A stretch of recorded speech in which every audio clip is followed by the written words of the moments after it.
Өнгөрсөн хавар бид нар эдийн засагт одоо маш хүндэр байдал учирчлаа, гал гарчлаа гэж маш их анхааруулж байсан.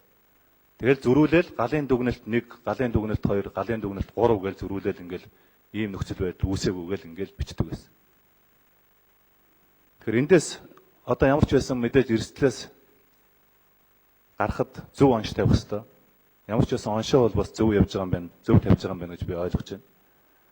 За одоо тэгээд дахиад цаашаага нөгөө эдийн засгийг эрчимжүүлэх эзэн 100 гэдэг шиг ийм шоуны 100 хоногийн хөтөлбөр хэрэггүй ерөнхийдөө да. Хэрэггүй. Та дахиад нэг хямралаас гарах төлөвлөгөө танилцуулна гэд ингээд яагаад гэж байна. Та ерөөсөө хямралаас гарах төлөвлөгөө хийгээд хэрэггүй. Улсын их хурлын 34-р тогтоол гэд маш ойлгомжтой тогтоолыг танд батлаад өгсөн. Та ерөөсөө энэ тогтоолынхоо хэрэгжилтийг л хангаж ажиллавал. Энэ улсын их хурлын 34-р тогтоол бол таны библ байх хэвээр. Таны ширээн дээр байж ах хэвээр, өдөр бүхэн уншиж ах хэвээр библичин байх хэвээр. Энэ дээр валютын урсгалыг сайжруулах санхүү эдийн засгийн эрсдлээс ингэж гараа. Эрдэс байлгынхаа салбарын бүтээгдэхүүнүүдийг ийм өрсөлдөх чадварыг нэмээ. Ийм төсөл хөтөлбөрүүдэд хэрэгжүүлээгээд маш тодорхой заагаад өгсөн. Энийг л хэд. Хоёрт нь бизнес хөрөнгө оруулалтын орчныг сайжруулах ийм зүйлүүдийг авч хэрэгжүүлээ. Улсын их хурлд ийм хуулийн төслүүдийг өргөн барь гэж хугацаатай өргөсөн. Энийг л хийчих та. Гуравт нь хөгжлийн бодлого, хөгжлийн зээл, санхүүжилтийн эрх зүйн орчин сайжруулах гэдэг. Маш ойлгомжтой үүрэг даалгаврууд өгөгдсөн байж байгаа.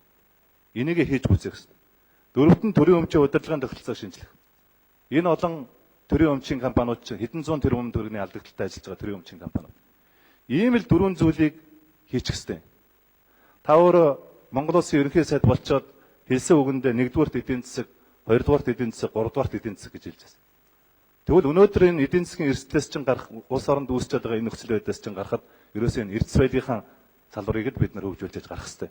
Тийм учраас 1-р эрдэс байлгын салбар, 2-р эрдэс байлгын салбар, 3-р эрдэс байлгын салбар гэж би хэлэх хүсэж байна. Энэ эрдэс байлгын салбар ч өөрөө дотоодын нийт бүтээгдэхүүний 40% эзэлж байгаа. Нөгөө гадаадын хөрөнгө оруулалтын чинь 80% эрдэс байлгын салбарт орж ирсэн. Бидний $100 экспорт хийхэд $90 энэ эрдэс байлгын салбараас олдог.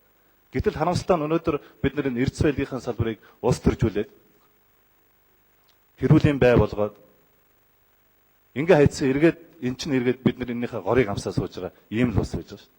Тэгэхээр саяын таны хэлсэн мэдээлэл дотор энэ эрдэс байлгын салбарт хийх гэж байгаа. Тэр тусмаа улсын их хурлын 34-р тогтоолд заасан байж байгаа энэ арга хэмжээнүүдийг хэрэгжүүлэх тухай нэгч одоо санаанууд ажлууд дурддагдсангүй шүү дээ. Их харамсаж байна. Тийм учраас үнэхээр хийх ёстой ажлынхаа ач холбогдлыг зүү ирэмбэлж чадж гэнэ үү, чадахгүй байна уу гэдэг асуудал. Тэгэхээр хийх ёстой ажлыг чинь улсын их хурлд ирэмблээд өгцөө. Тогтоол болгоод баталгаад өгцөө. Та цаг алдаад авах ерөөсөө шаардлага байхгүй. Наад улсын их хурлынхаа 34 дугаар тогтоолыг л хэрэгжилтийг хангаж ажиллуул гэж хэлхийг хүсэж байгаа.